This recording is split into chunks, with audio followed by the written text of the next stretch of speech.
चले साल का दूसरा महीना बैसाख। इस महीने का उपदेश करने आया धन गुरु अर्जन देव जी महाराज इस 12 माह नामक बाणी विच फरमान करते ने, वैसाख के महीने विच उन्हां दे हिरदे विच धीरज किस तरह हो सकता है जिन्हां दे हिरदे तो परमात्मा की दूरी है, वांडे है, एक पासे है परमात्मा। जिन्हां दे हिरदे विच प्रेम का विछोड़ा है, प्रेम उत्पन्न नहीं होया, प्रभु पैदा नहीं होया, प्रभु नाल संबंध नहीं जुड़िया, तो वैसाख का महीना ते बेसब्री पैदा करेगा। जीवन विच जल्दबाजी होगी, बेसब्री होगी, तबीयत विच कालापन होगा। हर साजन पुरख विसार के लगी माया धो। वैसाख के महीने विच इसने परिपूर्ण परमात्मा को विसार क्यों दिता? प्रेम का विछोड़ा क्यों है? तो साहब कहते ने, वो जो सज्जन है, वो जो पूरे होया परिपूर्ण परमात्मा है, उन्हें इस वास्ते विसारे है कि भावना माया दी है। मनुख दोहां विच एक दे प्रभाव हेठ जीवेगा, या परमात्मा दे या माया दे। तरज़े जिंदगी दसते दिए एक किसके प्रभाव हेठ जी रहा है, और जिसके प्रभाव हेठ जी रहा है उस वर्गे उसके कर्म हो जाएंगे। अगर मनुख परमात्मा के प्रभाव हेठ जी रहा है तो उहदे कर्म परमात्मामई, उहदी सोचनी परमात्मामई, उहदी दृष्टि विच अमृत हो जाएगा, उहदी तकनी भी परमात्मामई, उहदे बोल भी अमृतमय होणगे, क्योंकि बोलना विच भी प्रभु आप होवेगा। पर जे ये माया के प्रभाव हेठ जी रहा है तो ये बोलना विच भी माया, ये दृष्टि विच भी माया, ये हर कर्म उत्ते माया का प्रभाव होएगा।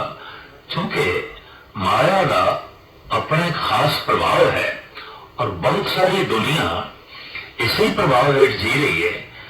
बार बार अवतारी पुरुषों को आके मनुख को समझाना पाया है कि तू छाया के प्रभाव हेठ जी रहे हैं, जिसकी छाया है उसका प्रभाव कबूल कर। माया तो उसकी छाया है, महामारी ताकि है छाया।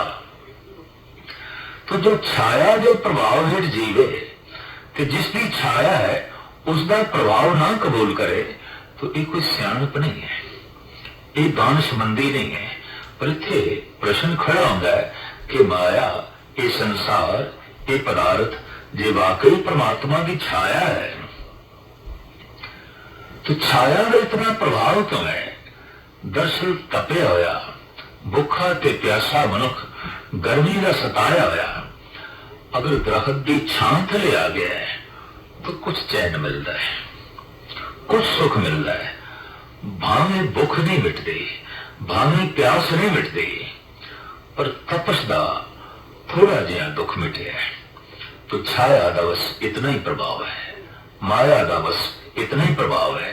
भुख ते उदों मिटेगी जब दरख्त का फल नसीब होगा, भुख ते प्यास उदों मिटेगी जब ये फल झोली विच पवेगा। फल परमात्मा का नाम है,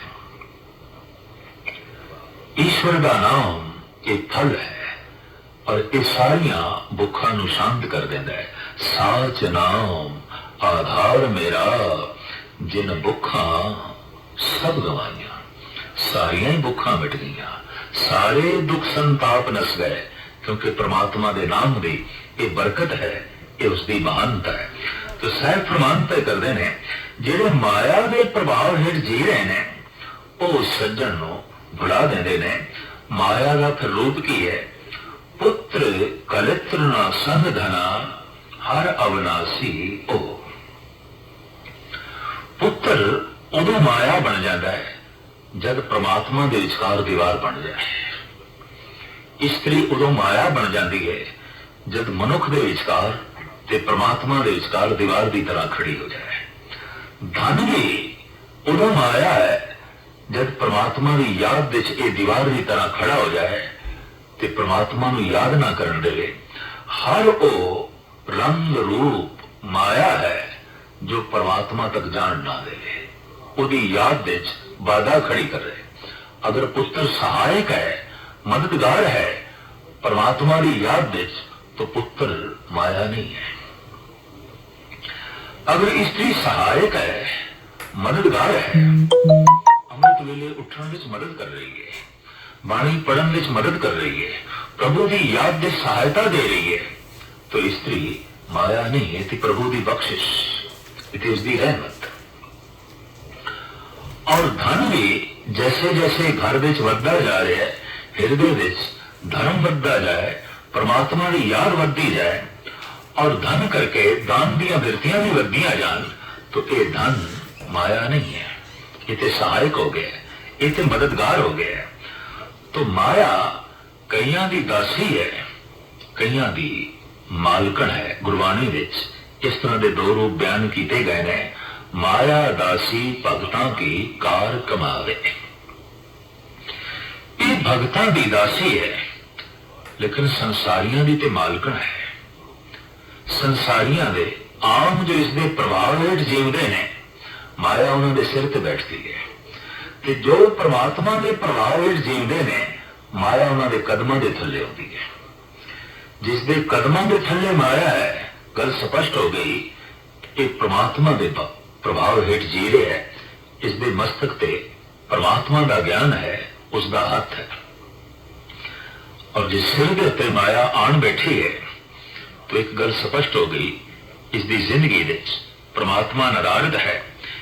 पुत्र, स्त्री, धन संपदा सारे के सारे परमात्मा के विचकार दीवार बन के जो है खड़े हो गए ने।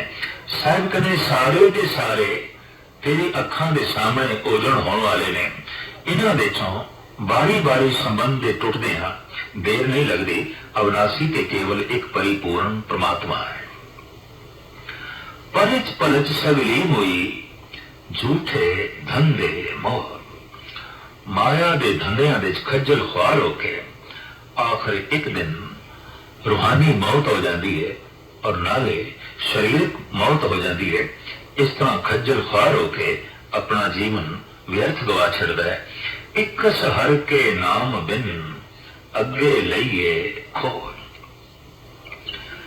परिपूर्ण परमात्मा का एको ही नाम जो नाल जाता है, इस तो इलावा जो कुछ भी कोल है सारा खो लिया जाता है। न जमीन नाल जाती है, न मकान, न स्त्री नाल जाती है, न पुत्र, न धन संपदा नाल जाती है, न यार दोस्त। एक सदैवी नाल रहने वाला है परिपूर्ण परमात्मा का नाम। पर मनुख की गफलत जो सदा अंग संग है, इत्थे ते उत्थे है, उस नाल कोई रिश्ता नहीं जोड़िया। ते जिन्हां दा संग वक्ती है, जिन्हां दा आसरा भी वक्ती है, जिन्हां दी नेड़ता वक्ती है, आरजी है, उन्हां दे आले दुआले ये भटक रहा है, और सदैवी उन्होंने अपना संगी समझ बैठा है। साहब कदन नहीं, एक हर के नाम बिन अगे लईए खोए। जैसे इस संसार तो अगे चलना होता है, सब कुछ खो लिया जाता है, सब कुछ इत्थे रह जाता है। दो विसार विगुचना प्रभ बिन अवर ना कोए।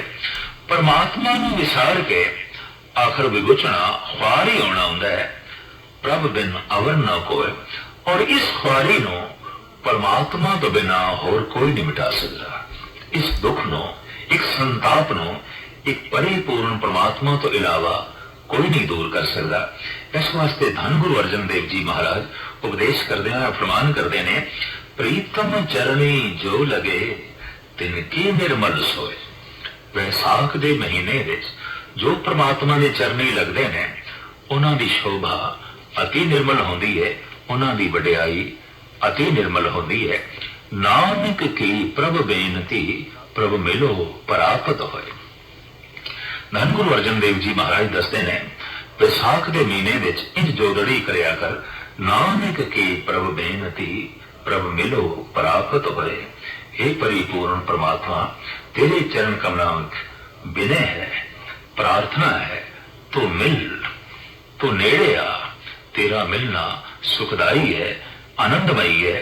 वैसाख सुहावा तां लगे, जा संत भेटे हर सुख। वैसाख दा महीना उसे लिए सुहावना है, उसे लिए महान है जिन्हों संत दी संगत नसीब होए ते हरि दी वडियाई करन दा मौका मिले।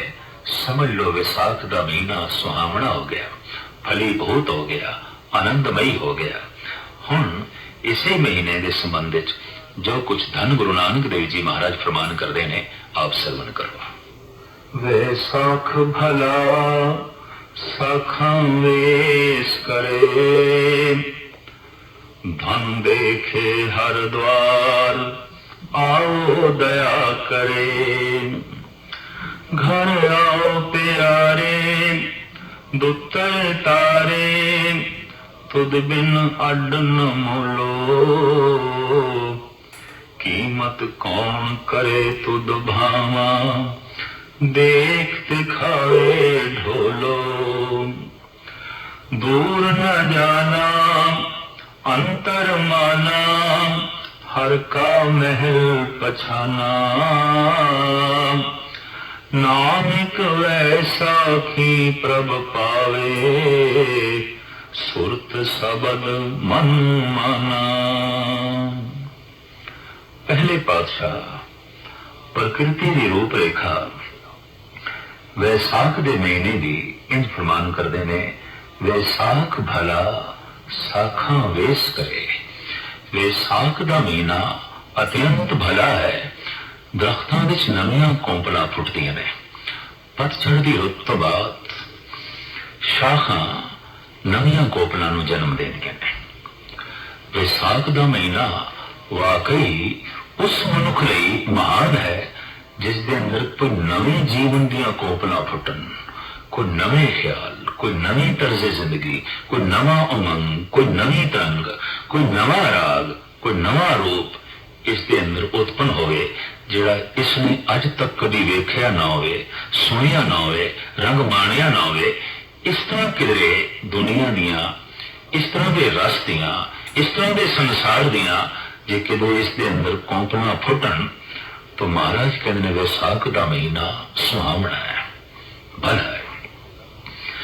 प्रकृति ते अपने स्वभाव के मुताबिक वैसाख के महीने नवीं कौंपलां नूं जन्म देती है। चारों पासे पत्ते नवे आउंदे ने, शाखां अपने ढंग का एक वेश धारण करदियां ने। साहब उसे का जिक्र पे करते ने, वैसाख भला साखा वेश करे। शाखां शिंगारियां जांदियां ने, शाखां ते पत्तियां का शिंगार आ जाता है। जब वैसाख का महीना बनस्पति नूं शिंगार देवे ते ऐ बंदे तू बिना शिंगारिया रह जावे, तू हार शिंगार तो बिना रह जावे। देखते सही प्रकृति बनस्पति नूं शिंगार दे रही है, तू वांझा क्यों रह गया? ये नवीं कौंपला तेरे अंदर क्यों नहीं फुटियां? ये नवे उमंग, ये नवे तरंग, ये नवा वेश, ये नवा शिंगार, ये नवी दुनिया की झलक तेरे अंदरों क्यों नहीं पैदा हुई? दरअसल परमात्मा सदैव ही नित नवा है।